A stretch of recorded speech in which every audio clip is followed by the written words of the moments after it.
Thank you for coming in tonight. Before we get started, I want to welcome Mr. Paul Souza to the Sewer Commission. For the benefit of everybody that's out there in the public, Mr. Souza at one point in time was serving with me on the Sewer Commission back in the day, and I think we're lucky that we have the opportunity to get Paul back and to help us meet the future needs of what the Sewer Commission needs. And so on that basis there, Paul, welcome. Thank you.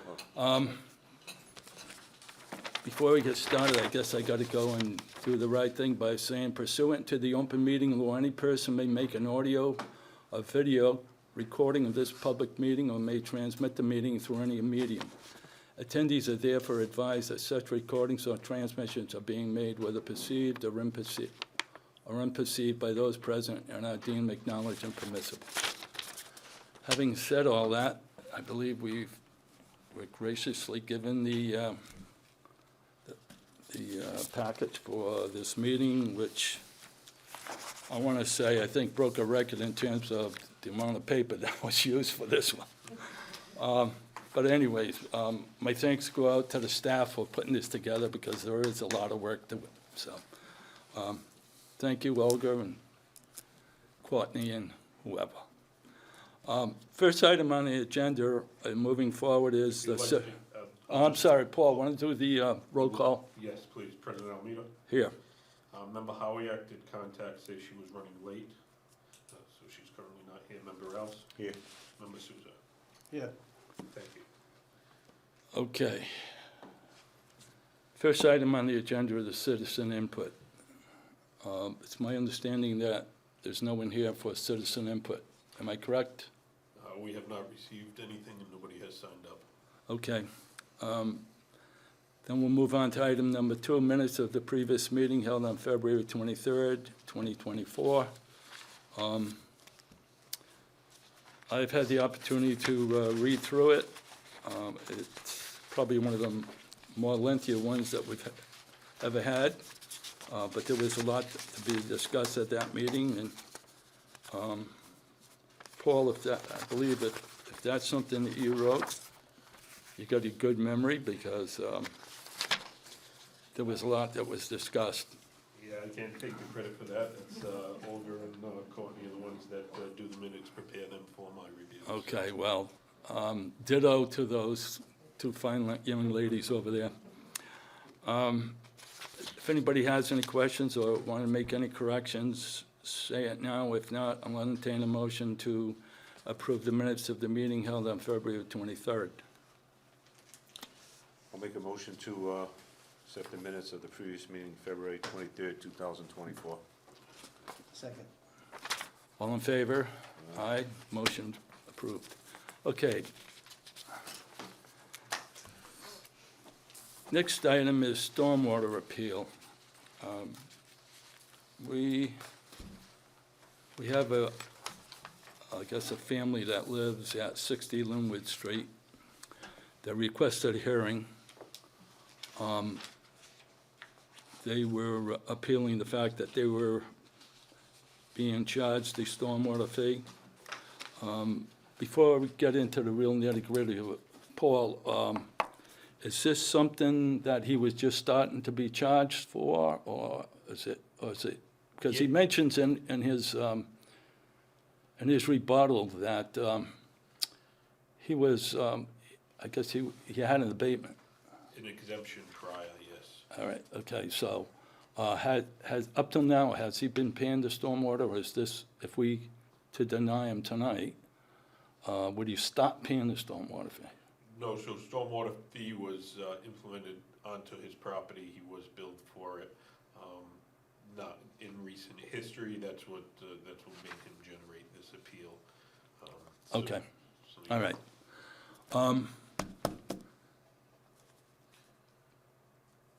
We, use it in the past when somebody wants to appeal something in front of us, and if they don't show up, then we use our discretion to either approve it or deny it.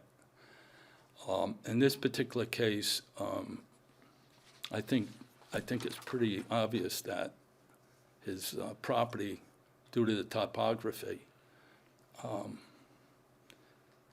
falls under what we had created as the ordinance. And this flow of the land that goes, I believe, under a couple of culverts under what, Linwood, it's not under Linwood Street, is it? Whitefield Street. Yeah, okay, which is 2 streets over, isn't that? Yeah, so if you want, I can do a brief overview of the property. Again, so 60 Linwood Street is an older property within this area. A lot of newer houses were developed on Linwood, Whitefield, Frederick Street in this area. When we reviewed this area, that's when stormwater fee was imposed, seeing that per ordinance, the current ordinance is in the parcel. So this is the subject property right here. It almost stretches, Linwood is actually at the bottom of the screen here. This over here is Whitefield Street. They have a driveway that comes off of Linwood.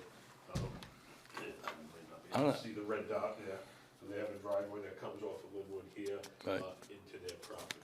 Yeah, So they have impervious area, which contains of a house and a garage towards the rear of their property. This back here is a separate property. But the water direction flow in this area is down to a low point over here.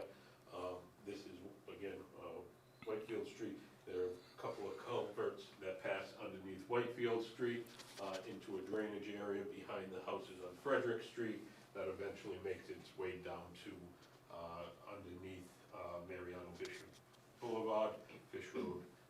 Some people know it as, because it Right. connects to Fish Road and Tiverton. Okay. And then into Cook Pond, and then Cook Pond has multiple drainage to bring it all the way down to the top of the river. and that basically shows that there are areas within that topography of that flow where we have to devote attention to it and so forth. Yeah. So that makes it pretty academic that Yep. if Mr. Dias was here, I'd vote to deny it. And I'd have to agree with Mr. Ferlin as to what his thinking was about it. Anybody have any other thoughts about it, or have any other feelings that we shouldn't go in that direction? Yeah.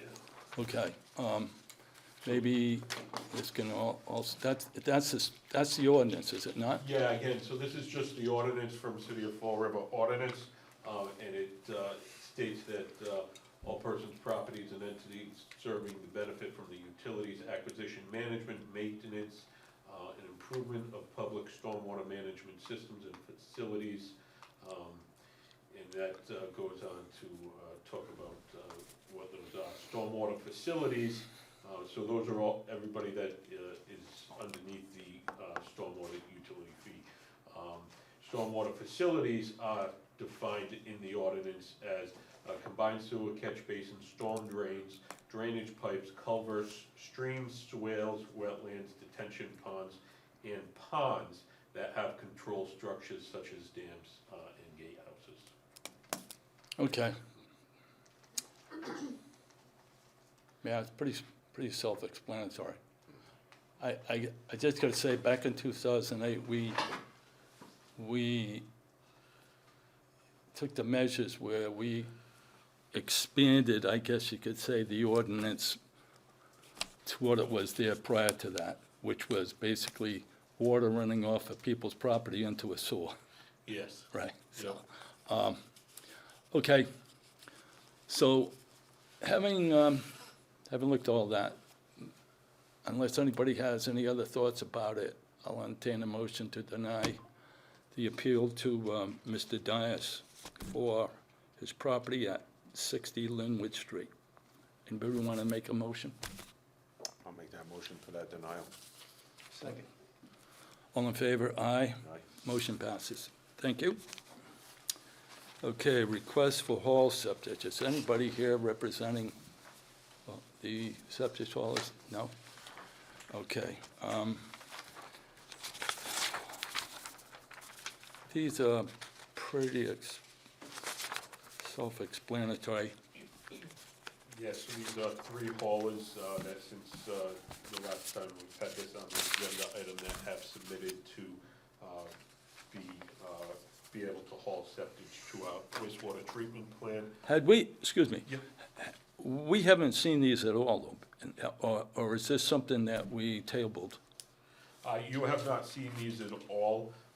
They have, so I did allow them temporary approval. Yeah, I prior noticed to- that. Prior to coming to the board so that they would be able to haul. Have you had any complaints with them? No, there has not been any issues with them. The staff has been billing them on a regular basis, and they have been paying within the terms required. The Okay. trucks have been inspected by the health department to be able to travel on the roads. Okay. There's what, 3 of them, right? Off the top of your head, Paul, how many people, how many haulers have we got now, roughly? We got about 15. Yeah. Yeah, 15? Yeah, we got about 15. So this would be about 18 then, if we added on, or they're already part, yeah, Yeah, okay. So just on the septic hauling too, something that I wanted to mention for the board to be aware of. Back in 2019, we took in about 250,000 in FY 19. Hi, Renee. So FY 2019, we took in about $250,000 in septic revenue into the sewer enterprise fund. To date, so far this year, we have taken in 633,000, and we have about another 80,000 in accounts receivable. So we'll be probably exceeding $750,000 this fiscal year. Our staff has done a great job reaching out to haulers, letting them know that we do receive septic at our plant. The plant staff has done an excellent job working with coordinating, making sure that our septic facilities are open on a regular basis and trucks don't get turned away. What did you project for 2025? So we budgeted 500,000, but again, I don't like to budget revenues that we haven't already seen seen what they could project, so. Yeah, 500,000, I see it. Okay. Yeah, as far as 25, I definitely we expect to exceed the budgeted revenue on the FY 25 and Good. also FY 24. As we all know, we need all the cash we can get. Yes. Good, okay. Should we, or can we, let me put it this way. I'll leave it up to the commission. Would you want to discuss each one individually, if you have any questions? Or would you prefer to, if you don't have any questions, we can go ahead and approve all 3 all at once? Anybody, Paul, is there a problem in doing that? No, I do not see any issue with approving all three. Would you prefer we do it individually? However, the board, they're on there as item number 4, so they could be approved altogether if there's no independent issues. Okay. How about you, Renee? That's fine. Okay? All 3, yep. All right. I have no problems with it. They appear to be pretty reputable. I think they know, having been given a temporary okay up to this point, and not hearing any complaints, and I'm sure if there was some problems with their paperwork or billing or something like that nature, we would have already heard it. So I have no problems with approving the request of the Convenient Disposal Company of Soil Sanitation in the Throne Depot to utilize the services of our treatment plant. So on that basis there, unless anybody has any objections to it or has anything else preferred they want to say about it, I'll entertain a motion to approve the requests for these 3 companies, Convenient Disposal, Soil Sanitation, and the Throne Depot. Anybody want to make a motion? Make the motion? Anybody want a second? Second it. I'm sorry. All in favor? Aye. Aye. Paul? Aye? Aye. Okay, motion passes, thank you.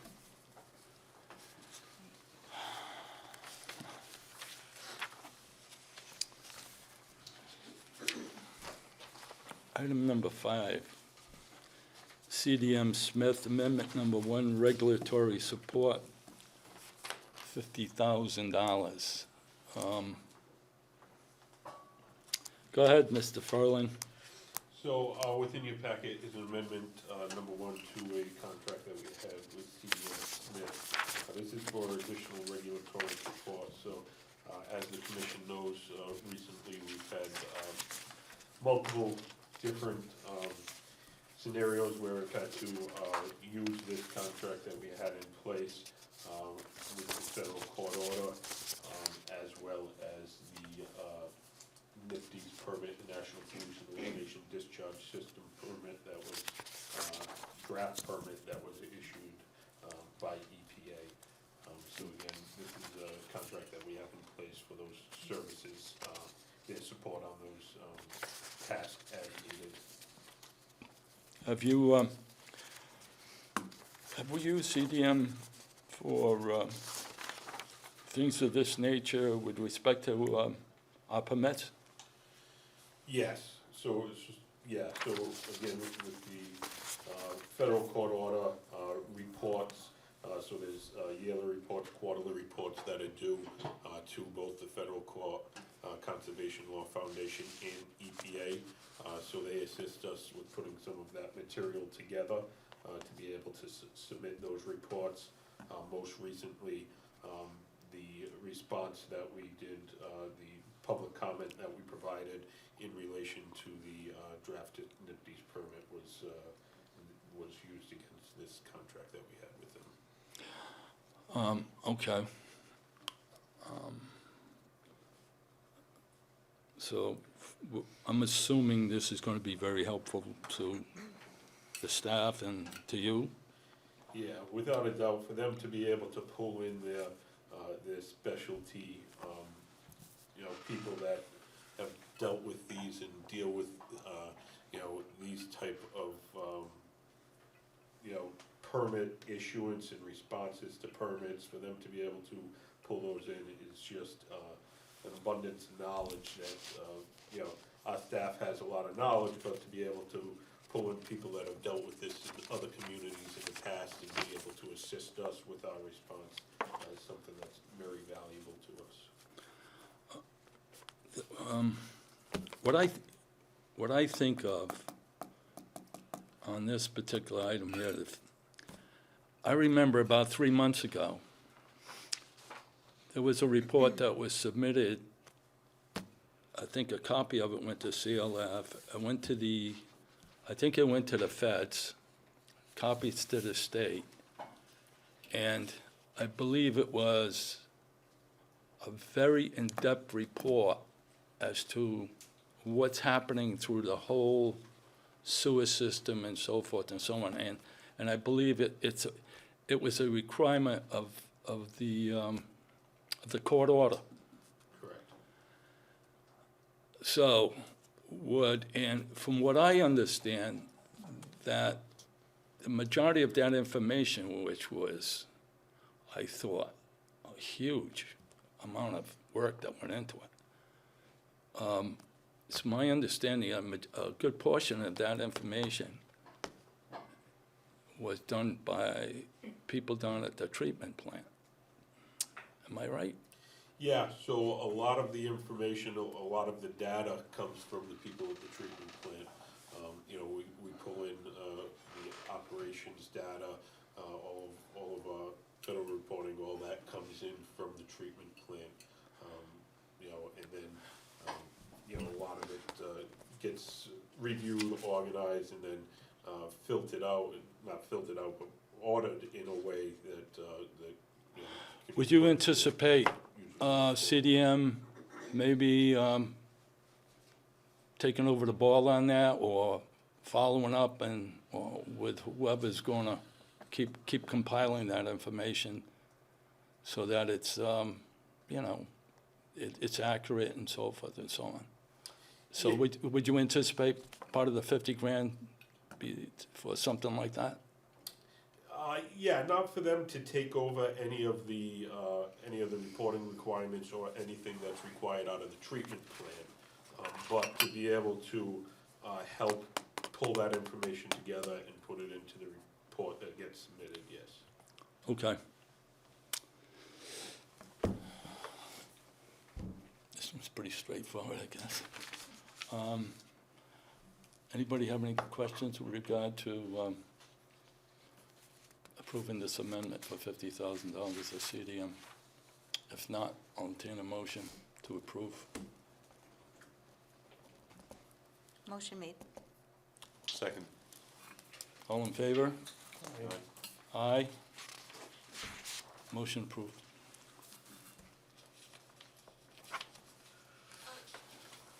Item number 6, CDM Smith.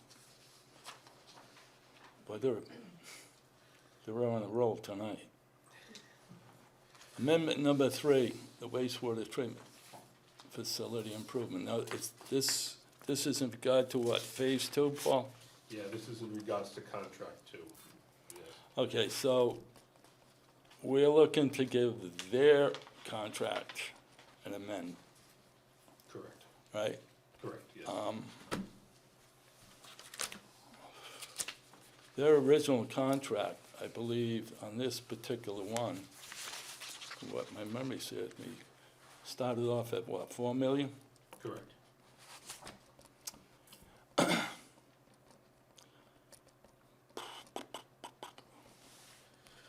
So, yeah, this, what's included with these additional services, so currently the contractor is tracking, that they, are not gonna complete on time. June 30th is supposed to be the completion date of contract number 2. So the contractor right now is, looking at November, completion for contract number 2.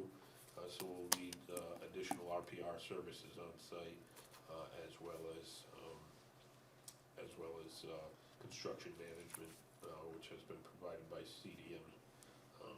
Currently, the contractor does not have a time extension on their contract, and there are liquidated damages within the contract. And that stands whether those liquidated damages would be, could be levied after the June 30th deadline. So let me ask you the magic question. Because there's an extension to the project, right, which I believe was originally supposed to be done this July, Yes. correct? Yep. And yeah, what I'm hearing is maybe the end of what, November? November. Okay. So as a result of that, CDM has to keep going with the work that still has to be done. But am I correct in assuming that their contract that we have with them specifically states that if the project extends, that an amendment to the amount required for them to continue on is in that contract? So yeah, with the contractor, DOC, there are liquidated damages per day past substantial completion of the contract if they don't meet those days. Again, they have not put in a time extension that brings them out to that date as of yet. Again, I'm just letting the board know that currently the way that their project is tracking, there is, possibility of recovering some of this funding on liquidated damages. Whether that comes to fruition or not, again, there's change orders that come in from the contractor, but they have not asked for any time extensions as of yet. So Paul, can you clarify, so this contract with CDM is because they're gonna need extra time, but we don't know yet for sure. Like, we haven't gotten the formal notification from DOC. We've seen their schedule is tracking to November, Yeah, but again, their contract completion date is still June 30th. So they have not proven to us through any type of change order that their contract time needs to be extended. If they go past their contract time of substantial completion, then again, they're past substantial completion, which, so when do we notify them? Do we have to wait till June 30th to notify them that we see that they're not in compliance and that we're gonna be enforcing liquidated damage clause, or? so we've notified them multiple times for the past year and a half in the construction meetings and in the minutes. Wait a minute, who do you who you notifying? Daniel O'Connell and Sons. Okay. So I've, in the meeting, in the minutes, it's recorded over the past year, I've told them that I see issues with their scheduling and them completing on time. CDM, we've formally submitted letters to them stating to them that, their contract extends for the past at least 6 months. We've given them formal notice and asked them for recovery plans, which their recovery plans they've submitted, but still does not bring them into compliance with the contract date. So I feel a notification to them, we're covered. Great.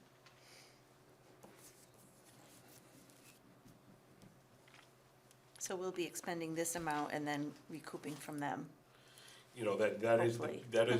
I'm not gonna say that that's the case, but that is the potential that we could. Yeah, because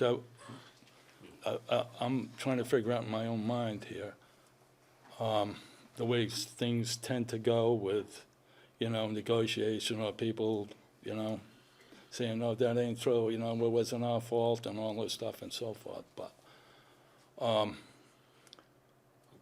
if we approve, you're saying we should do this?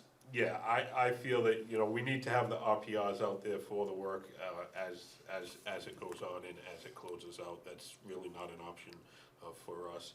Again, with this is, it's an increase to their contract, but it's, percentage-wise, it's very small. A little over 0.5% on their overall contract, so, to be able to have the level of RPRs on site as well as the construction management, with especially with the project that we're doing with the dewatering facilities, and stuff like that, all the different, stuff that we're bringing online, having to coordinate the everyday operation of our plant with, the construction activities. That's what these guys do for us on site. I get it. But somewhere down the road, we gotta have some means in which we can possibly recoup some of this. Again, and that's what, with the, again, Paul, I'm not trying to I'm not putting you Yep, on the yep. spot, okay? I'm just, this isn't the first time it's come across, my spot in all the years that I've been, we've done this before and so forth and so on, but, we're looking at a big project here that started off big and is getting bigger. And, okay, it's, that was a big project that got started with. There's a lot of modifications that had to be made and so forth and so on, but when it comes to a point where the date to be completed has been put off, I think once, if not twice, that when we get to this type of point, somewhere at the end of the project, we gotta be strong about what we think is, happened and what is due us as a result of it. So that's my feelings about it. If, I can see where Renee is saying, and so forth, and she's right. I mean, just her background itself lends itself to that. And, so, myself, I'll go along with approving this one. Now, Renee? Scott? I'm fine. Just to clarify, this is just for the potential extension to. I'll say give you a November. chance in a minute. Yeah, this extends the RPR to November, as well as the construction management, and then we'll be doing just construction close, Close, yeah. close out. Yes. Okay, Paul. You have any No, qualms? it's been a thing with CDM for many years, I can see that. Yeah, some things never change. Okay. Having said all that, anybody want to make a motion to approve, what do you want to say, an amendment number 1? Is that right, Terry? Number 3. Terry. Paul, amendment number 1 to CDM in the amount of, amendment number 3 in the amount of $250,000 to CDM for additional work that hopefully will take us to the end of November. Anybody want to make that motion to approve? Okay, I'll make that motion for item number 6, for amendment number 3. Second. All in favor? Aye. Aye. Scott? Aye. Aye. Okay. Motion approved. Item number 7, CDM change order number 5. Now, is this money to be paid to Daniel O'Connell, or is it to be paid to CDM? Daniel O'Connell, this is a change order to the Daniel O'Connell contract.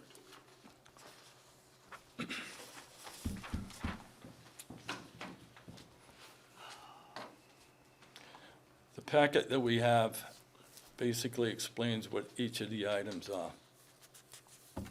There's like 27 of them on there. You know, some of them, you know, you talk about tearing down walls and putting up tile and what have you and so forth and so on.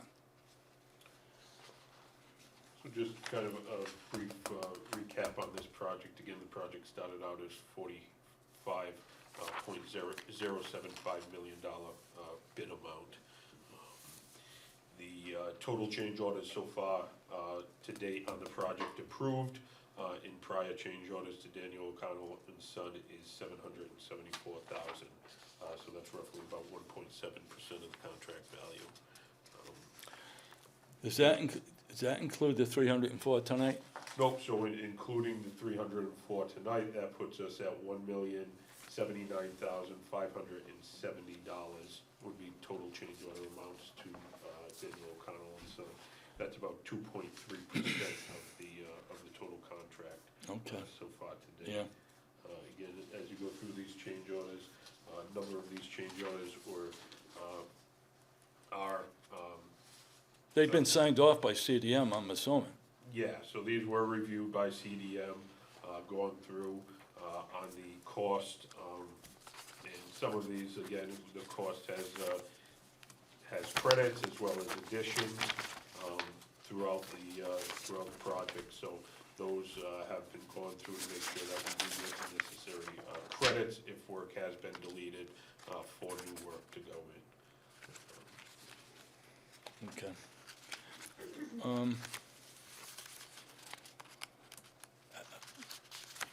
One question I have, Paul, perhaps, I don't know if you can remember it, but this contract went to Daniel O'Connell's in the amount of approximately $45 million. Yes. Can you remember what the second bidder on it was and how much? I mean, we're at what, almost, we're probably 46.5 million right now, right? Yeah. I was just wondering, I was trying to think in my own mind when I was going through this, wondering, I mean, like you say, we're at a little better than 2%. Yeah, I do not have that off the top of my head, I Okay. apologize, but. No, it's all right. I will It's- make sure I bring that to the next. I was just thinking, well, it would have been interesting to know what the number 2 guy was. Was he up by 2 million, Right. you know? And does it go in that? Yeah, if I remember correctly, this project had 3 bidders on it, and there was substantial spread between the 3 bidders on this project, but what the numbers were, I don't remember. Okay.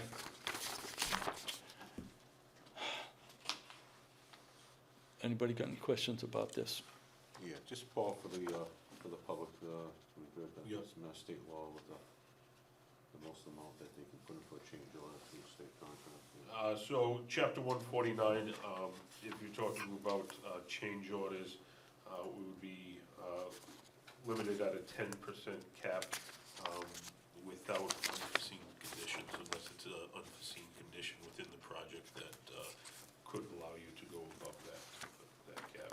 Again, with these projects, it's very tough, as the commission knows. You know, sometimes when you get into, we're dealing with rehabbing older facilities, sometimes as-built or prior documentation may be limited or might not be exactly as shown. Sometimes you get into some of the work, you know, one of the things within here is additional concrete removal on one of the wet wells.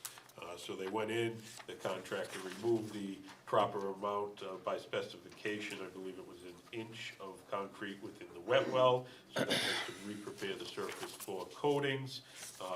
They do a test to make sure that the concrete behind that meets the pH standards and stuff like that, because it's a very corrosive environment this is in. It didn't meet those, so they had to go in and take another inch off. So, you know, things like that isn't really something, you know, you can do testing, you know, either spend millions of dollars up front testing everything and trying to lay out everything 100% exact. We'll take the chance of it. Yeah, exactly, you know, and that's the tough thing with us, you know, some of the other things that were in here. And some of them owner requested type things, you know, so to say that it's all due to, unforeseen isn't the case, but some of them are requested by us, or potentially things that should have been in the contract and then weren't specified within the contract. So my only question is, so the 2.3%, and how, where are we in the contract phase? So we're probably, I would say, about 75% complete the contract. So that's, I guess, pretty reasonable, the 2.3, Out of the 10, Yeah. yeah, for the 10. Yeah, yeah. so okay. if we're, 75% of, what, 46 million? Yeah. If, This is a good point that after you brought up, today, though. Yeah, after This today, is a good point, how much the difference was between the second lowest bidder. yeah. Yeah, but that's something I always think about later on as the projects begin. Yeah, definitely, I'll get that out to the commission tomorrow. Okay. Unless anybody else has any comments or want to make a point about something, I'll entertain a motion to approve change order number 5 for the amount of $304,607.64 to Daniel O'Connor and Sons. motion made. Second, All in favor? Aye. Aye. aye. Okay, motion passes. Thank you. Just if you could allow me for a second, I just want to give everybody an update of where the project is, where we stand now too, because it is a big project. So solids handling building, which is the new building that we constructed where the old incinerator building is, that is, we will be transitioning into there. Final inspections are ongoing. I know fire department's been in there the past couple of days going through. The elevator inspection was scheduled for this afternoon, and final building inspection, plumbing and electrical has signed off. We're expecting the temporary occupancy to allow transition of the staff into that building. So the operators will be transitioning into that building. Most of the administration will be moving out of the administration building so that rehab can start. All the locker rooms and everything within the administration building, all of the staff will transition everything down into the new locker rooms in the lower level of the facility. And that building will then be online. The admin, once all that transition happens, the admin building will be able to start the select demolition within that building to be able to move through. The WAS tank and the thickened WAS tank have been fully online and functional for probably about 3 months now. There hasn't been any issues with those. The blowers have been working. Odor control has been online and functioning. There was some tweaking with the odor control, replacement of a pH probe that was back from the manufacturer. So those issues were worked through, but that's been online. Have not had any issues. Gravity belt thickeners right now are online and operational. They came online last week. They were dialed in. They started getting 7-8% out of sludge out of it. We had to dial it back. We need to stay right in the 5 range. The performance testing of those has been put on hold for right now. They are fully functional and operational, but the performance testing to make sure that they can produce the consistency of sludge that we need for a standard amount of time that's required within the specifications. That's currently on hold because we had a backlog of thickened sludge in the plant, so we needed to get that out before the actual performance testing could be completed. Belt filter presses, those are scheduled to go online within the middle of next month. So that will be good. That means that we'll be able to then have the ability to send out cake as well. So those are complete. The conveyors and truck loaders underneath are complete. They're just finishing up all the electrical alarming and SCADA controls of those. How many belt filter presses, Paul? So there'll be 2 belt filter presses, and those are on mezzanine level above where the old garage was, where the dumpsters were. Dumpsters were, Yeah, so the mezzanine, the 2 belt filter presses will be in the upper level. Below that, there's three spots for semi trailers to go in there, and a screw conveyor to be able to load those trailers. Narragansett Bay has a very similar loading facility, and it's been working good for them. That's why we modeled ours after it. Right now, we're shipping a lot of liquid out, Yes. right? You know, and I think in terms of solids, we're shipping what, about 1.5%? So if you, If we go with this new system, we were what, up 3 or 4? yeah, we were running 1.5% for the longest time, as you know. If you look at more recently, over the past couple of months, since the thickened sludge tank, the TWAS tank, thickened waste activated sludge has come online, and now we're separating the waste activated sludge and the primary sludge. We are sending out thicker sludge, so now we're sending out between 3.5% and 4%, which again brings the trucking, hauling way down, doesn't back up, and we don't need to back up as much into the plant as we have in the past. Yeah. Both gravity thickeners are offline right now. The contractor is doing both gravity thickeners, rehabbing both of them at the same time. So those are currently offline, being rehabbed and worked on by the contractor. Okay, all right, very good. All right, so, thanks for that. Takes us to item number 8. Wright Pierce Amendment number 4, planning, design, construction, management, various wastewater and stormwater infrastructure projects, $2 million. And am I correct in stating this is a grant? Yes. So. Thank God. Without a doubt. So, this project is a continuation for the Stafford Square design. Well, yeah, this is a big area. This is a very big item. Yeah, you know, as the board knows, Stafford Square has flooded probably as long as it's been there. I don't think there is a time probably where it has not flooded. But it does become an impediment to the businesses in that area, to the general public, safety hazard. You know, there's a healthcare facility just adjacent to there, as well as multiple businesses. You know, this is a project that, when the commission and the council first put out, back in 2015, a couple of different projects that they wanted to look at, this was one of the projects, that the commission, moved forward with. Back then, an initial, preliminary study was done of the Stafford Square, area. We have since, continued on, with that project. We've applied for multiple, grants, and some we've gotten, some we haven't gotten yet. But the commission, I think, not the last meeting, but the meeting before, did approve a contract for Wright Pierce to start, approved $450,000, Yeah. which was ARPA funding that was Right. provided by the city council. Yeah, I remember that. To go through, start the survey work, because we knew that this grant was approved and was coming on board to be able to support this contract.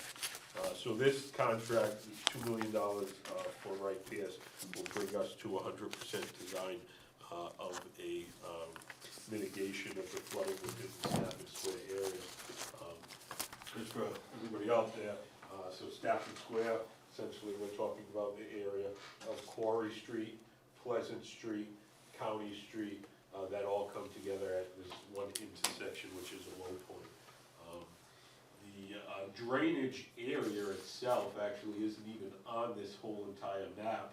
It goes as far back as Locust Street, which is way up here, Oak Grove Cemetery, Yeah, yeah. really, borders part of it, and then you have Easton Ave, which is over here. So this whole entire area comes down to this one low point, and all that water during a rainstorm is trying to push out of that low point. What's the tie-in to the Quikasham River with respect to that project? So right now, all the drainage, the separated drainage, the old White Brook culvert that comes through there, as well as the quarry culvert that comes from the quarry that was up by the small school, all come together in this intersection. And there's currently one existing outfall that goes underneath the building where Popeye's Chicken is and the T-Mobile store and stuff like that. Yeah. It actually goes through that parking lot, underneath that building, comes out of the back of that building, and then comes down this alleyway in between Health First and the mill, and then out to the Quikasham. So that's the one connection that currently has. So the tough thing is getting all the water that comes down to this one low point, four large culverts that come down to this one culvert that are trying to push all of that out there. Again, knowing that this is a low area as well.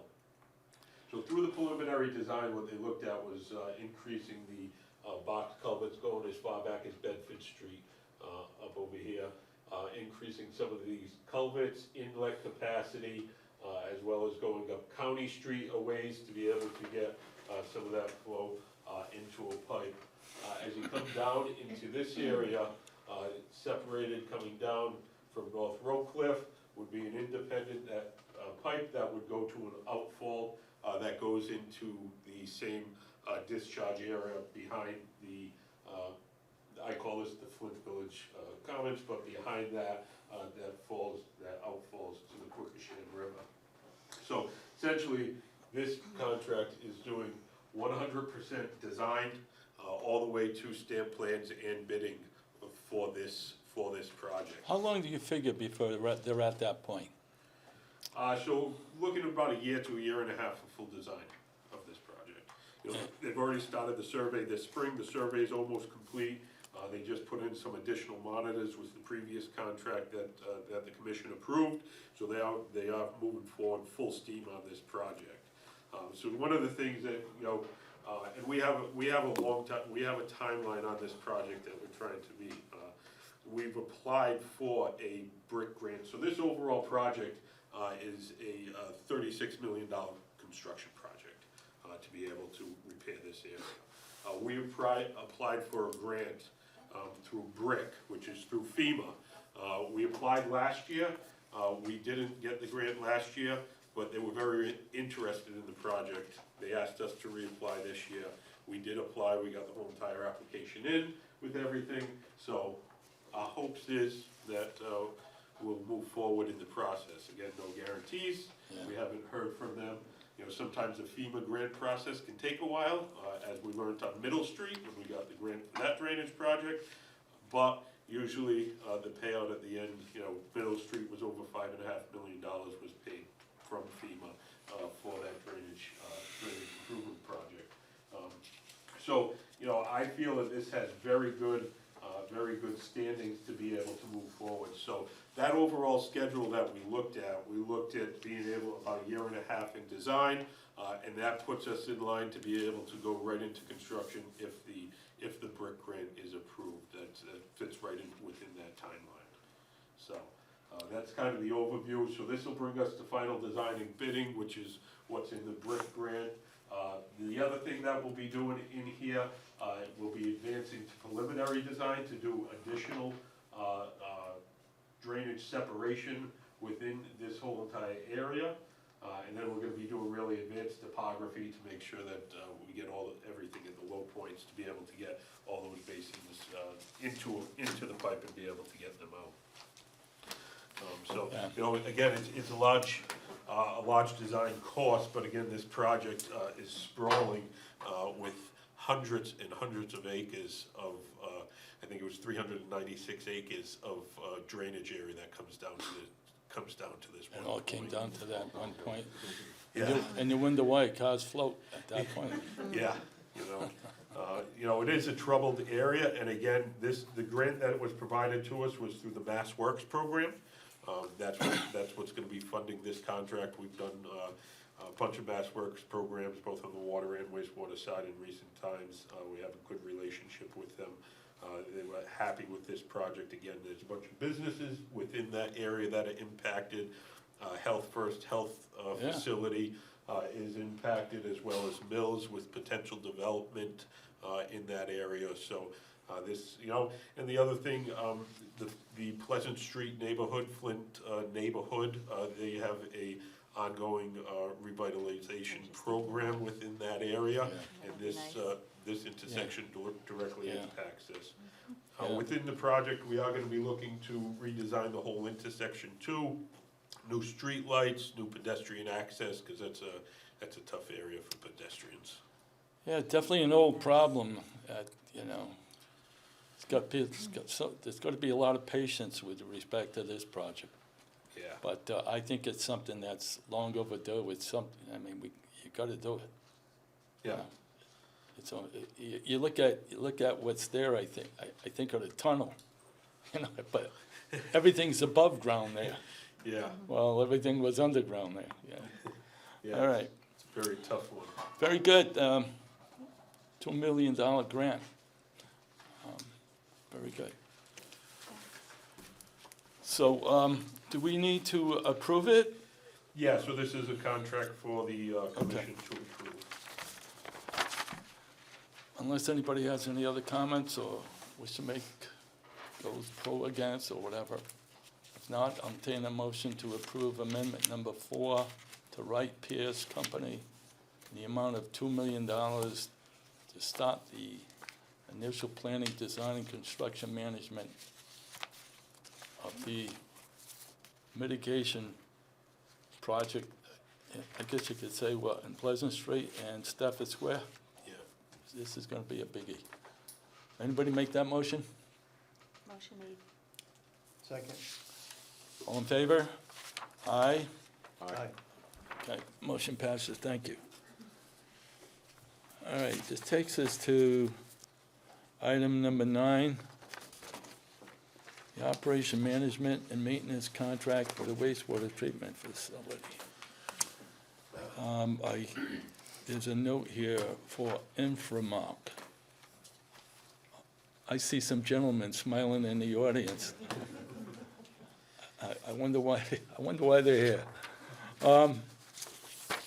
Okay. We're at the point now where our contract with the existing contractor that's in place is finishing up June 30th. It was a contract that was, I believe, for 10 years. We came to the point where, and I think rightly so, where we needed to go out to bid to see just who else is out there that does this type of work. And I believe we went out on a request for, what do they call it, quality? An RFQ? No, so we did an IFB, And invitation for bid process. which includes, which is basically what? Looking for the qualifications of a company? Looking for the best value, it was labeled as the best value and price Okay. included. All right, so, Paul, go ahead, give us your take on it and just what you people went through to come to this conclusion. Yeah, so thank you very much. You know, we did go out to IFB as President Almeida mentioned. We had a bid opening for that IFB. There was two submittals, and one company that said that they were not gonna submit, so. But Inframark was one submittal. The other one was our current owner and contractor, Veolia. For evaluation of those IFBs, I put together a team of our staff, including myself, Ms. Correa, Mr. Lincourt, and Mr. Garcia, within our office. We each kind of went through the proposals as submitted and met multiple times, and the group came with a final decision that Inframark would be, who was the lowest bidder, would be the best value for the city. Again, over the 10-year, just so everybody knows, the contract value is $88,153,549, and that's for the full 10-year length of the contract. So again, through our evaluation, that's why our recommendation went through. We've issued a letter of intent to award of the contract to Inframark, and we've gone through a contract discussion with them, and that contract is in front of the commission. And as you mentioned, there are some members from Inframark here, and they did present some PowerPoint, they did put together some PowerPoint slides, if the commission would like to hear from them. Okay, with respect to the contract itself, you know, it looks like a good contract. You're gonna be a lawyer to really know the ins and outs and so forth, but,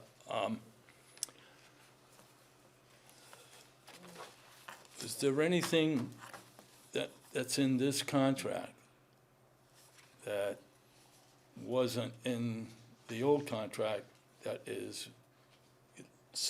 let's say, beneficial, more beneficial to the city? So for, the contract is structured primarily after the old contract. The one thing, a couple of changes is we naturally removed everything in relation to the incinerator, because that, we don't have the incinerator anymore. There was a bunch of maintenance requirements within there. One other change that was made to this contract compared to old contract, so rebate that the city gets every year, we have the ability to take and put that into a special account with Inframark and reinvest that rather than taking that as a revenue. So to Really? be able to use it for capital improvements rather than taking it as a revenue within our system. Again, that's something that we really don't budget for in the revenue, so I think it's best to be able to have that available for improvements in the facility that we deem that the city deems necessary to be done. any, So, can I just ask you, Yep. with respect to that, who's doing the investing, them or us? no, so so it would be the rebate that comes back to us after they do their audit every year. So at the end of every year, they do an audit. If there's labor that's not used or other savings that were in the contract, those come back to the city. So in the past, we've taken those back as a check cut to the city, and that gets deposited within our revenues. So we would be able to leave that in a special account within and reinvest that into capital improvements in the plan that we deem necessary. Okay, good, yeah, that sounds like a good thing. Yeah, some Very other good. things, also, we're looking, Vermont is gonna assist us with going out to bid for sludge disposal. So that's something that's managed by the O&M contractor. Again, probably best if we go out to bid for that to see what the best rate we can get out there for that disposal is. So Okay, that's something that we're gonna be working together on moving forward. what was the difference with respect to, you said he also came in low bid? Yes, they were. If my memory serves me correct, to the tune of about 600,000, was it? Yeah, just about 600,000 less over the 10-year period. Okay. So again, you know, in review of the two contracts, you know, they're both very good contractors. They did have value adds that they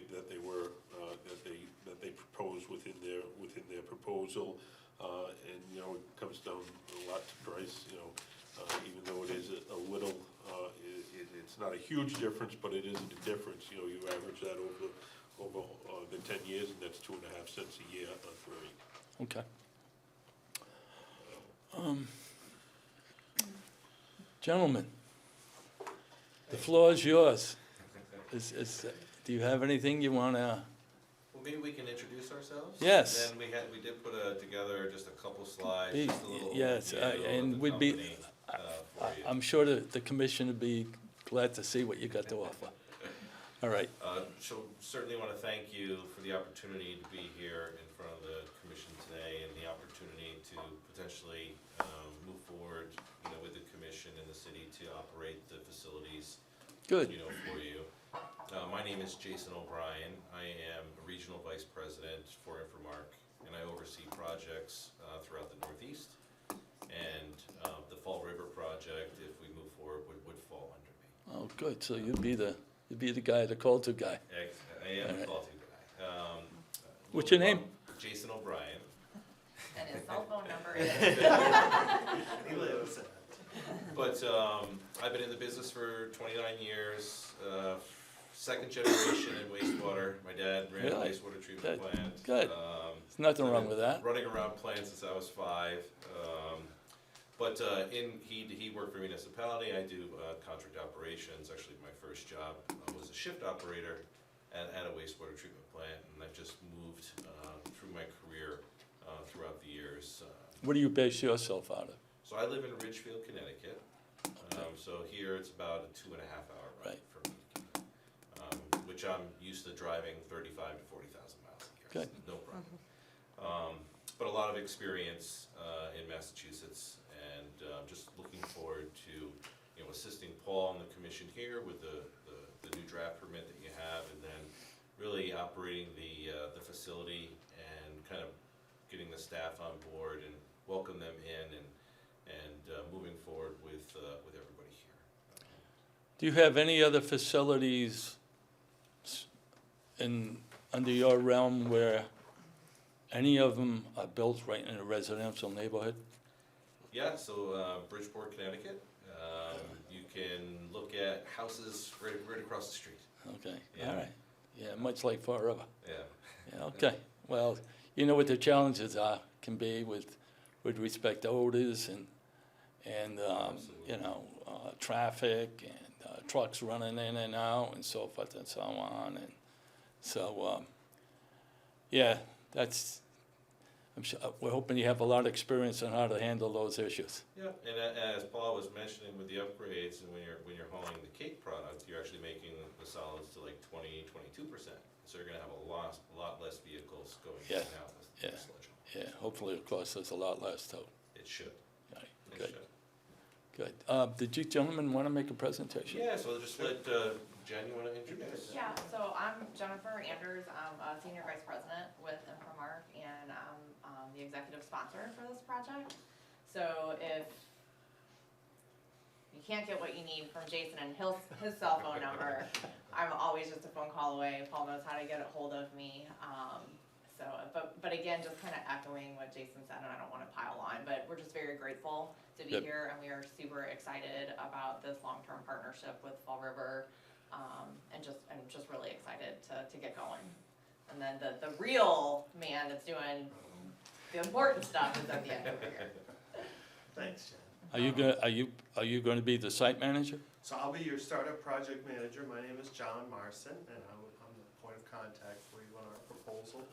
And I'll be the first one who's already been on the ground. Had a chance to go through the plan a number of times. I work with both Jason and Jen at Infomark. I've been a career operator in wastewater treatment facilities. I'm a born and raised Massachusetts guy. I went to Northeastern.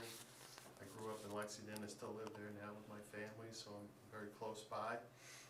And have a lot of experience with the operation of wastewater plants. I actually spent about the last 3 years, 3.5 years in Norwalk, Connecticut, where I was in charge of the transition of that project as well as the operation. Very similar operation to Fall River. It was a oceanside community. We had CSOs, similar size staff, similar size biosolids where we had option to call cake and liquid. So I'm excited to bring the successes that our team did there. Hopefully bring some of those people with us as well. We have, not to talk too much, but I'm very engaged in New England and the operator associations. We know a lot of people, so we're excited.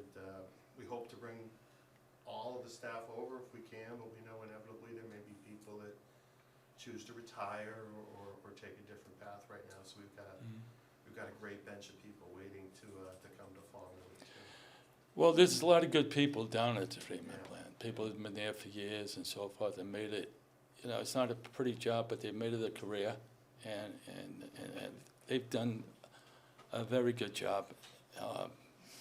Like I just said to your partner here, we got a big operation sitting in a very residential area, and which is occupied by people that remember the old days when things were real bad, and they're always ready to pick up the phone and call you guys and say, hey, what's going on, and so forth. I can't put my windows up in the summertime and so forth. But I wish you could, gentlemen, your company, ladies, the best, naturally.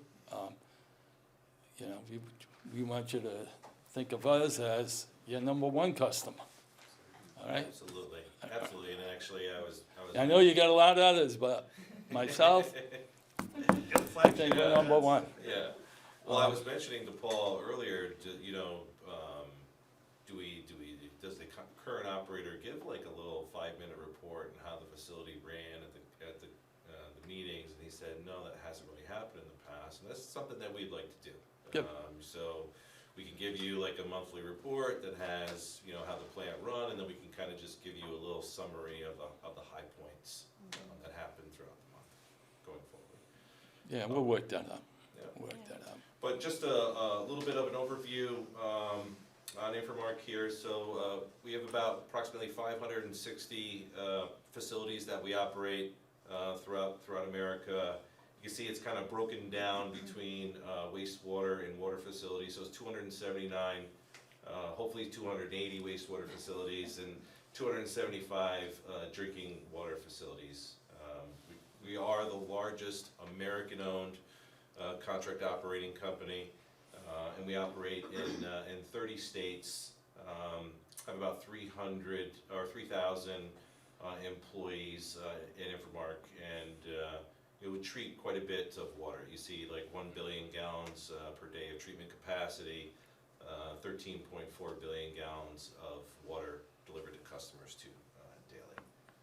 Which the biggest wastewater plant you operate? Oklahoma City, 80 MGD Really? Wow, wastewater that's a biggie. treatment facility. Yeah. Yeah, So we have about 31 projects in the Northeast. You can see you're going to be our farthest project, to the right, but we're very excited about putting the flag here Good. and continuing to grow in this area. But we Okay. have over 10 years of providing O&M services in just New England. very good. And then this last slide here is just to give you a little bit about a what we call a seamless transition process. Here we actually have two people that are responsible for it. We have John, who is like the startup project manager, who'll be focusing more on the employees. And then we have another, right here. And then we have another person who's not here tonight, Dennis, who is gonna focus on all the systems and procedures that we put in place with our technical teams, and that is, like when you were talking before, the existing data that's at the plant, we get into our data system, so we have somebody kind of managing those systems and softwares to make sure that's all transitioning as well. Yeah, So you basically we have 2 extra people focusing on it, but about 30 people assisting, as part of that transition process. But we do find that, the people are the most important part of the process. Kind of walks you through that, like those 6-step process of the introduction to the company. We'll have a meet and greet, with the employees. We actually have to give them an offer that they have to accept, and then we kind of move through with the project and the startup and everything associated with it. Yeah. Did I hear any union involved? Did I hear you say? Yeah, there's a union that represents majority of the It workforce. is not now, Paul, right, on the waste treatment side? There is- There is a union? Oh, yeah. There's Yeah. a Teamsters union that's there. Okay. So if you move forward with Infomark, and then once everything's done, then we'll reach out to the union to, The local, the local, to meet with them. yeah, good. We work That's with good. the Teamsters in Bridgeport, so Do you? yeah, it's for Yeah. those guys in New England. Yeah, that was it. Just Um, a quick overview. Just in my discussions with Paul during the time where he was doing his evaluations with Olga, Courtney, and John, and I believe there was somebody else on the committee.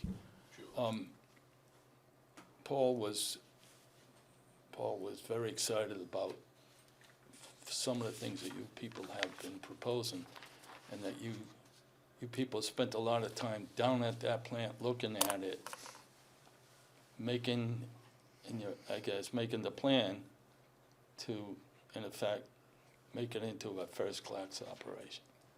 And, I'm a little excited about it myself, not just a little, but I'm very excited about it because we're moving for the future. And now's the time to jump on the wagon to get things moving. So we're looking forward to having you people put your best foot forward, and we're here to help you guys out, If you're looking for more money, you may want to go somewhere else, but we'll worry about those times when the time comes. But No, we see you this know- as you a know, partnership. And we just finished putting our budgets together, and it's a challenging year coming up for us. So, myself, I can't speak for the other commissioners, but I'm glad to see you guys coming on board, and I'm looking forward to working with you. So, I guess we can all sit here and, for 10 hours and expound on, what's right, what's wrong, and everything else, but now let's just get this thing moving forward. And I believe this has to go in front of the city council yet, right? Yeah, so this does have to go in front of council, so since it's more than a 3-year contract, council does need to approve. Yeah. Has the council date been set yet? They do need to Is approve. The council, so, once the board takes action on this, if it is to approve and move forward with the contract, I'll send it up to the mayor, and the mayor will send it down to the council. Hopefully, it would be on the next meeting, that would be my expectation. Again, this is a bit of a timely matter, to be able to get this, approved and underway, because, again, June 30th, our contract does expire with our current owner contractor, and, they Yeah. wanna get on board, starting to transition as soon as possible. You guys don't have any problems with that timeline, do you? Absolutely not. Okay, good. That's what I expected you to say. Yeah. Okay, good. All right, The only note I had, looking at 3.6, so 50 qualified personnel, that includes everybody that's there. So it's, they don't need to apply. And you said that you're gonna be Yeah, offering, so and just- how's that work? Yeah, so I've been through these before, so just a little description. They actually have to be like laid off or terminated from Veolia, and they have to be hired by us, right? So they kind of go through that process. So they do need to go through, okay, They do, but it is more of a formality. Okay.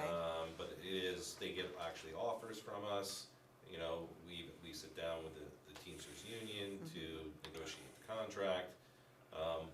But as the RFP stated, we have to recognize all the employees, bring all the employees on. I can't Yeah. force them to come on, right?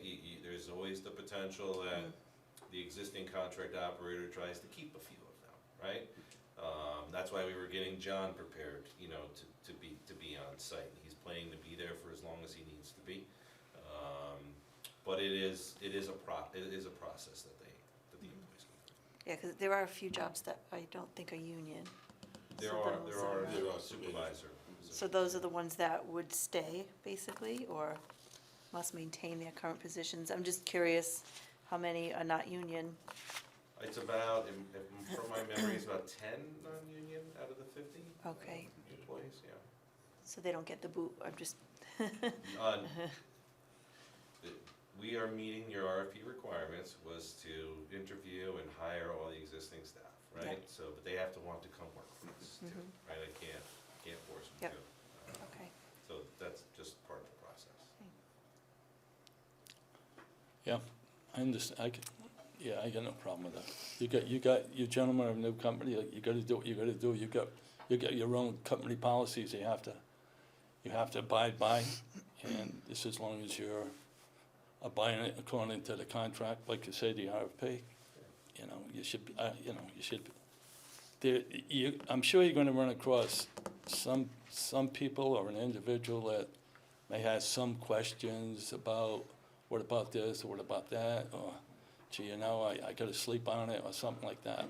And, but this is what happens when you have a transition of this nature, so. Well, and that's, you know, part of why, you know, John is one of the best at doing this, and Jason as well to help, but it's part of why what Infomark does is we have this other person, Dennis, that is able to focus on all of the other behind the scene kind of nuanced things that have to happen as part of a transition. But these guys can really then focus on the people and keeping the day-to-day up and running while cell phones and computers and the phone lines and the data transfers and all of that. We have somebody else that offloads that from these guys. They're still aware of what's going on and they'll participate as necessary, but I do think it's one of the unique things that Infomark does in handling our transitions that help them go smoothly. Cause honestly, this is the most important part of our contract right here, is being able to transition smoothly and make sure we bring on those employees. Yeah, and I've done this probably 100 times, and, you know, you do have maybe those one or two employees that you aren't sure what happens, but, you know, it's not like the existing contract operator has 50 openings someplace to go put these people. They kind of like working here, right? You know, Yeah. if you really have a good staff, you know, the logo is, well, it says Infomark, you know, they kind of feel like they're city employees, right? And that's what we want them to feel like here.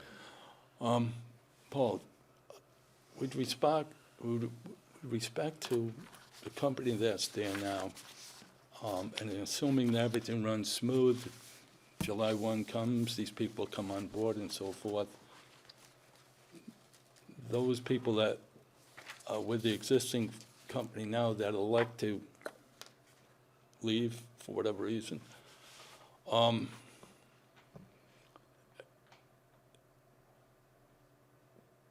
they, is there any major items that somebody can take, that they own down there, that would come as a surprise to them or to us, that, oh my God, they're taking this? And they're, you know, I thought that we bought it, and we're letting them use it and stuff like that, but, just throwing that out to you, just so that, you know, I'd like to see this be as smooth as possible without people being, you know, accused of stealing something. And just because I've seen it happen in some of the transitions that I've had to deal with personally. And it always crops up at the last minute. All of a sudden, oh my God, yeah, the guy's pulling out with 3 computers and whatever the case may be and everything else, and I thought that was ours. Yeah. So, just as a matter of information on it, okay? Yeah, without a doubt, without a Okay. doubt. No, you know, and understanding that's something that we're gonna, you know, us as the city, naturally, we're gonna be protecting our interest down there. Yeah. I know we have inventories that are taken annually and everything else, so just something to keep that in mind. Mr. Chair, I just comment on it briefly too. We've been through this before, you know, we've transitioned from competitors, and we've got a process that we go through. It starts early with us being there. You know, I was there last week, I'm gonna start being there more frequently. And the other thing is, it's the people that you have involved with the demobilization on their side. You know, we know the project managers there, we know the people that are gonna be involved on the other side. We've got relationships with them, and we'll make sure that that's managed and is professional and Good. and doesn't get Yeah. petty or anything. Yeah, like you don't that. want anything petty. You know, and if there's a, you know, if there's a situation, we'll certainly brief you on it, and, you know, our inclination on these things is just to be the better person, move on, and start fresh. John, I just want to understand again your position.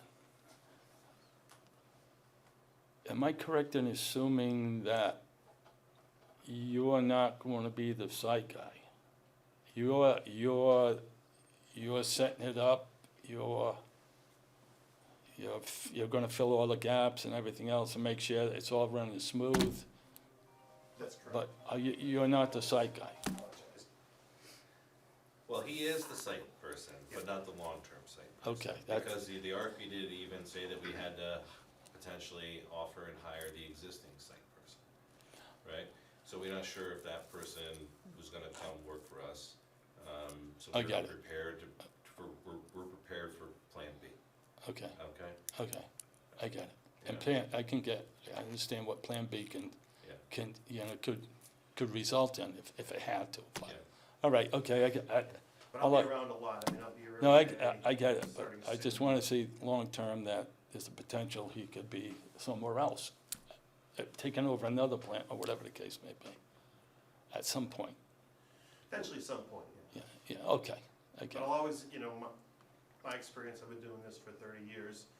I still have sentimental attachment to projects I worked at 25 years ago. So, you know, when I'm involved with something. Well, one thing we got that may keep you here longer is that we got a lot of good restaurants, right? Right, and we can probably show you what some of those are. We're looking forward to that, because we're all about food too. We won't talk about it too much tonight, but part of our unique approach on morale is food and cookouts and really getting employees engaged. Good, Through good. that process, so it's a lot of fun and Okay, get to eat too. anybody have any other questions you'd like to throw out? Quick question, I know you're here for the waste side, but you mentioned that you're here on drinking water side. Could you just brief the board on that, and maybe something in the future, Paul, that, is the city looking to bring in a private entity on the water side, or we have somebody on hand possible? You know, currently, we are not looking for an O&M contractor on the water side. Again, as things change in the future, you never know. You know, when we're Things can happen. after the 10 years, yeah. You know, when we were down staffing 4 years ago, it was an option that we explored. But we've been able to bring our staffing back up, but yet, you know, them as well as other O&M contractors do also do water. We would certainly be interested. We're actually engaged in the city of Pawtucket, Rhode Island right now. They just released a RFP for the operation of their. You do both, or? We do, oh yeah, we're, We are not here to encroach on your water operations, let me be clear, guys. But we look at us as a resource that can help Paul and the team if they have questions, and we're just another person that can help out. Yeah. Right now, we're trying to find people to buy water. You know, we used to have a real big Yeah. sale at one point in time, but, yeah, our problem is we don't get rid of enough of it. yes, colleagues in California. Paul, do you have any questions?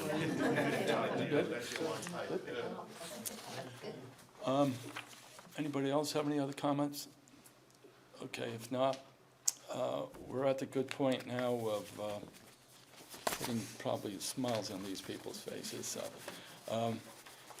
Terry, I keep calling it Terry. Paul, what is the actual number, 88 million? $88,153,549.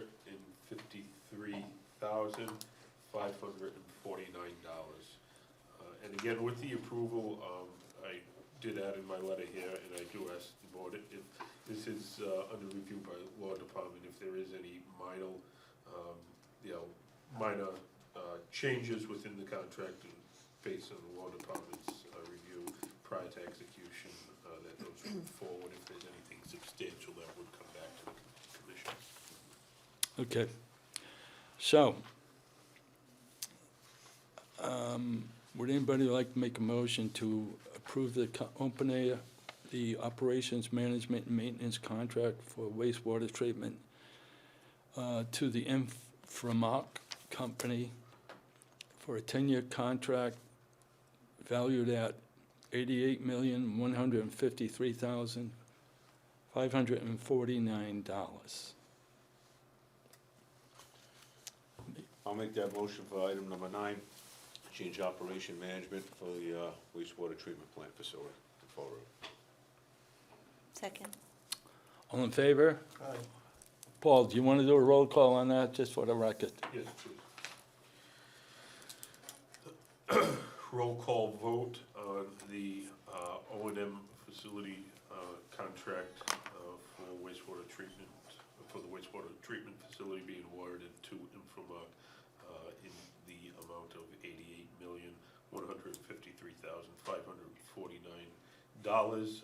Roll call, Member Souza, Yes. Member Alves, Yes. Member Howiak, Yes. President Almeida. Yes.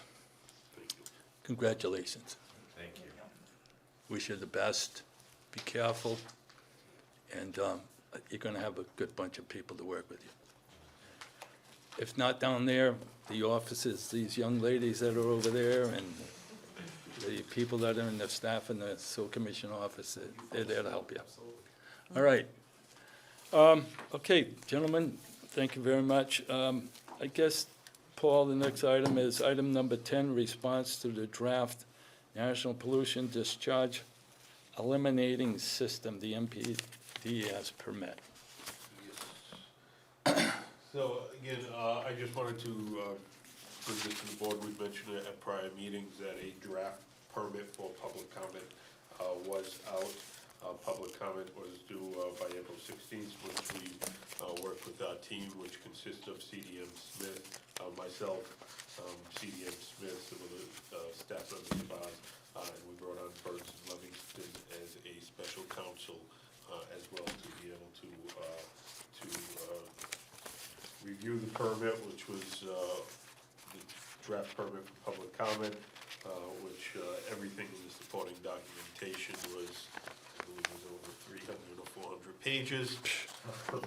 So we did do that. Our group met a number of times, and we've drafted what we feel is a very solid response to the permit, to their draft permit that was issued. There are a number of things within this that we've been that has been discussed. within the commission, as well as within studies that we've done. We feel that EPA did not review a lot of the studies that we've done, or a lot of the timelines that we've put together, things that they required us to do. And we did, provided to them, and they didn't use that in input when they drafted this permit. So I'll just go over some of the highlights of the permit, some of the highlights of things that we did comment on. So highlights, nitrogen limits, unfounded basis and are far too low. So essentially, they gave us a rolling average over a period of time. It all works out to essentially 5 milligrams per liter is what they ended up giving us, which we feel is far too low for the Mount Hope Bay watershed, which is where we discharge. You know, there's no real scientific documentation that supports or anything that supports currently that the Mount Hope Bay needs that type of limit in place. PFAS testing. PFAS is kind of a newer key word or acronym that has come up.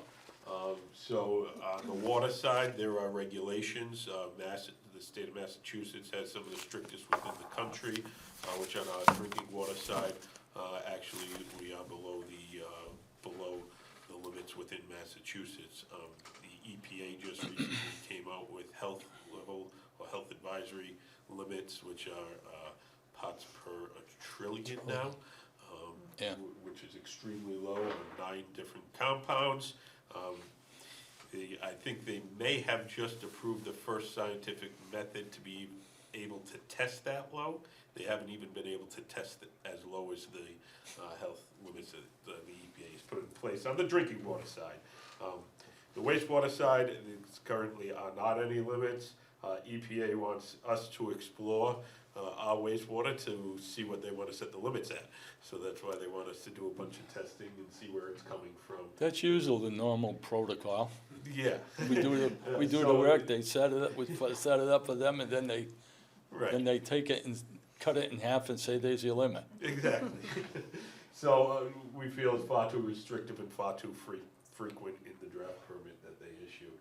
Co-permittees, so they listed the subsequent systems that feed to us, being Tiverton, Freetown, and Westport as co-permittees, which we feel that that's outside of the grounds where they are able to do that. We feel that they should have their own NIPD's permit, but they're not discharging to a waterway or water body. They're trying to group co-permittees in to be able to grab restrictions on their system and then make us, as the permittee, police those communities. So we feel that that is not within within the grounds of the Clean Water Act to be able to do that. Adaptive planning, they're requiring us to go through an adaptive planning process, which essentially is to go through, look at all of our systems, look at climate change and impact, which we've done on multiple different studies that we've done. Hazard mitigation study, municipal vulnerability preparedness study, our integrated plan, all of this was looked at, submitted to them. They're requiring us in this draft permit to go back and do that again. So that was one thing. So back to the nitrogen limits. The nitrogen limits, to be able to meet what they're requesting, is roughly a $200 to $250 million upgrade needed at the plant. They're saying that that should be done within a 5-year period. They say they're gonna pay for it? That was one of the things, come with a big Yeah, check, and yeah. we'll get started tomorrow. Yeah. But I've been checking the mail every day and haven't seen No one check, yet, so, nothing. waiting for it though. Yeah, But- that is a big issue, and it's been, I mean, I remember when Terry was on board, we were talking about the permit. Yeah, Is that the EPA and the reg guys out of Boston and everything else are trying to put the foot down on nitrogen limits, and it's like, oh my God. Yeah, exactly, and, you know, the problem is, so our plant, you know, as everybody knows, it's a dated plant, but it's in good condition, operating, functioning. But to take and throw a $200 million tertiary plant on the, pretty much rebuild the secondaries of our facility, without touching anything else within the facility, without touching CSOs, without touching our collection systems, without spending any money anywhere else, isn't something that we can do. You know, we've been very good over the past 20 years of looking at a holistic approach. You know, the last amendment that we've had to the federal court order and the current consent order we're under, you know, allows us to do a couple of pump stations, address collection system issues, address some flooding issues, and also address upgrades needed at the plant and our other treatment facilities. So, you know, that's the approach that we need, not just, this is what we want you to do, because then we're still gonna have CLF that wants us to do another $40 million of CSO abatements. And then then on the water side, we're looking at, you know, $30 million of lead service abatement, which is mandated by EPA as well. So the burden on the ratepayers overall between water and wastewater is something that just doesn't become affordable. And, you know, we provided the comment letter to the commission. The appendix was probably about 2,000 pages of appendix, and I don't know if that was sent over to the commission as well, but all of that is available. We had Raftellus, the company that was in here during the budget time, rate setting. They did a financial capacity analysis, and they provided us with, that's within the appendix. Some of that was touched on within the letter that we provided, you know, the public comments, but we do have the full letter in the appendix, and just looking at that burden was very, Is very anybody, tough. is there any facilities that you know of, or you gentlemen know of, where nitrogen limits are in place? Yes, Yeah? yeah. yeah, a number of facilities do have nitrogen limits. Brockton has nitrogen limits and has had them for a number of years. Taunton upstream has nitrogen limits now, and they're doing upgrades to their facility. What's very tough with our facility is the type of facility that we have, the Purox facility, within the secondary component of the plant. So the Purox facilities, essentially you do that, you pump in the oxygen into the wastewater stream to try to build up that waste activated sludge, and you pump that oxygen into a confined space and get it to interact with the water so that you can make a smaller footprint for the treatment area and make that bacteria grow faster, so that it'll settle out in the secondary clarifiers. Well, nitrogen removal, you kind of need a longer, slower process. So, you know, the overall look at our facility, we'd be having to look to triple, if not quadruple, the size of the tankage that we have within the secondary area of our plant. So, you know, that's one of the, that's where a lot of that cost of upgrading our facility comes in, to be able to meet the limits that they put within the draft permit that we feel doesn't have a scientific basis. The last study that they did, that they provided us within the draft permit, still had the power plant across the bay operational, didn't have any of the improvements upstream with Brockton and Taunton, so none of that stuff was observed to be able to fully understand how the bay is, you know, health-wise, and what it may need to be able to improve to get to a healthy point where it's sustainable. So all of that is kind of mute within the limits that they put us. You know, one of the early conversations I had with the permit writer, I said, well, how did you guys come up with a 5? Well, upstream they have a 5. You know, that was their response to me, which, Yeah, didn't make sense, I can see Yeah. why. Paul, who wrote this response? so again, it was our whole entire team that worked together, myself, Burns and Levinston and CDM Smith. You know, we worked, initially, we were given a 60-day period to be able to respond. The normal period is 30 days. I requested that they issue, you know, more than that right off the bat. I did ask for an additional 30-day extension. They did not issue a full extension. They issued another 16 days. So You got it in time? we did get it in time. It was submitted and received by them. Again, they, you know, we just, you know, we've invested a lot of money into, you know, you go through the integrated plan, and we didn't ignore nitrogen within the integrated plan and our planning, all of our planning. We've included nitrogen. We did special studies that are appendices to the integrated plan, looking at the nitrogen. You know, you go through the facilities plan that's done for the wastewater treatment facility, and we went really in depth with nitrogen removal, but again, there's a whole process that's laid out of upgrades that are needed through all of our facilities, and that doesn't fit in the next 5 years.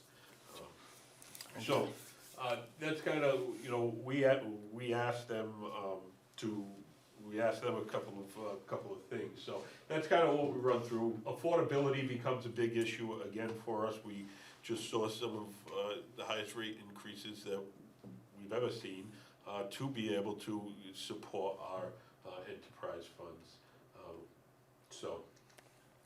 So our request to them, first was to, let's redraft this permit, sit down with us, let's come up with something that's manageable. Everybody knows NIPD's permits are for 5 years. Our last one, you know, did expire in 2006. It was a number of years ago.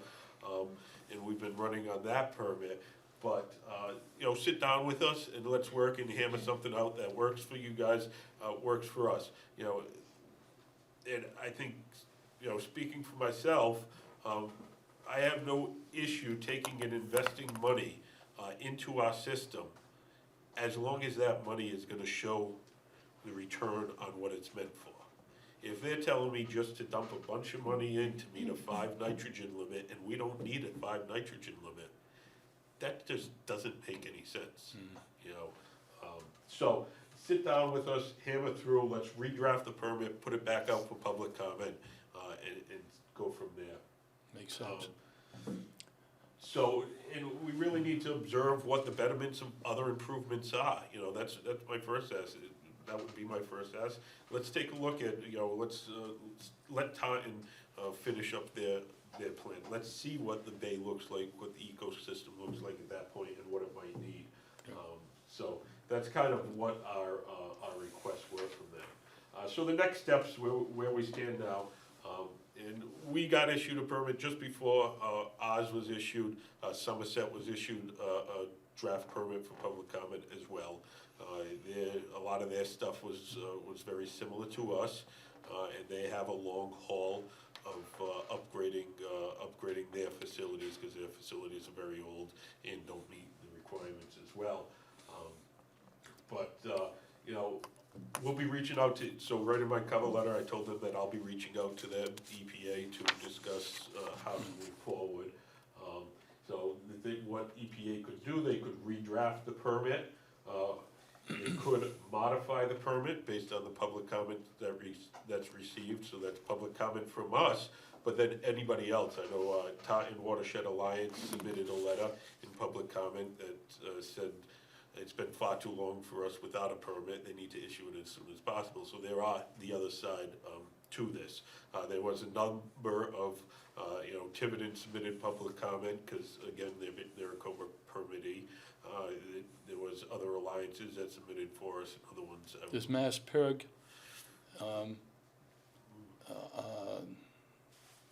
participate in this discussion? I'm Not familiar with them? Yeah, no.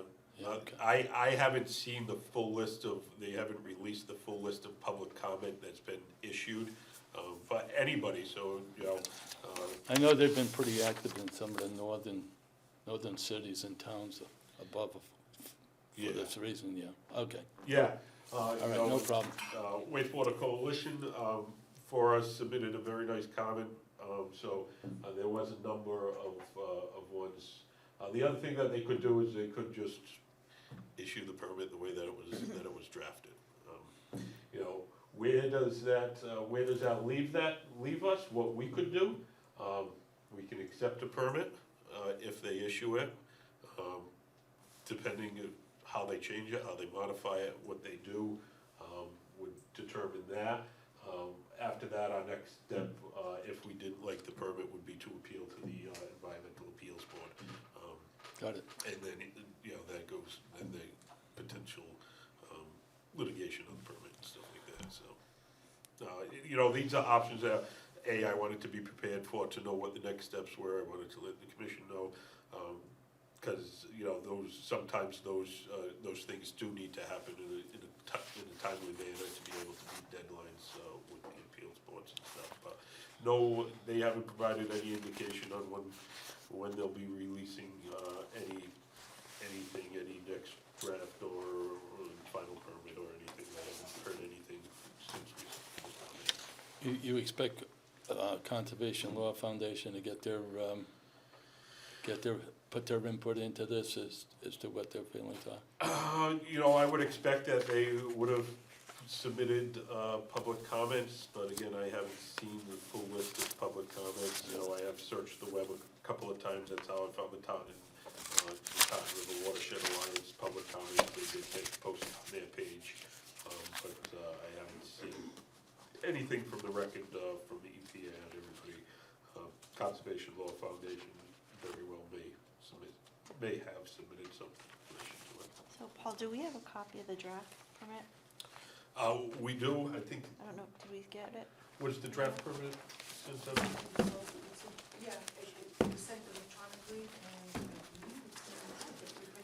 Well, I'll make sure that the whole entire commission gets. It's probably in my email. I think I saw didn't it see it in here. someplace.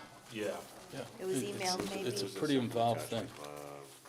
That was what you emailed this week? Okay. no, the actual draft permit that was issued by EPA. As long as it was emailed, that's fine. Yeah, I'll make sure it got out, if not, we'll get you on that. I think I might have sent it out a while ago when it came in, but make sure it's been sent, get you a copy of it. But again, I just wanna kind of wanted to run through, you know, again, our public comment submittal was, 50-plus pages, and our attachments were significant, but it was a lot of things, a lot of the reports that EPA just ignored to look at when they drafted our permit. Well, Paul, thanks very much. Appreciate, the input you're giving to us. Yeah, this is a big deal coming up, you know? Yeah, this We've been is- operating on a shoestring permit since Hector was a pup. 2006, is that what he said? 2006? 2006 Yeah. was the expiration of our last permit, and we've been, you know, we applied for a new one at that time, and one has not been issued. Takes a lot of work, though. Takes a lot of time, a lot of effort. Yeah, this was pretty substantial acquisition, so. All right, I guess that takes us to other business or other potential matters. Does anybody have any other matters they want to discuss? If not, I'll entertain a motion to adjourn. Motion made. Second. Paul, do you have anything you want to bring up? Fine. All right, okay. All in favor? Aye. Motion passes. Thank you.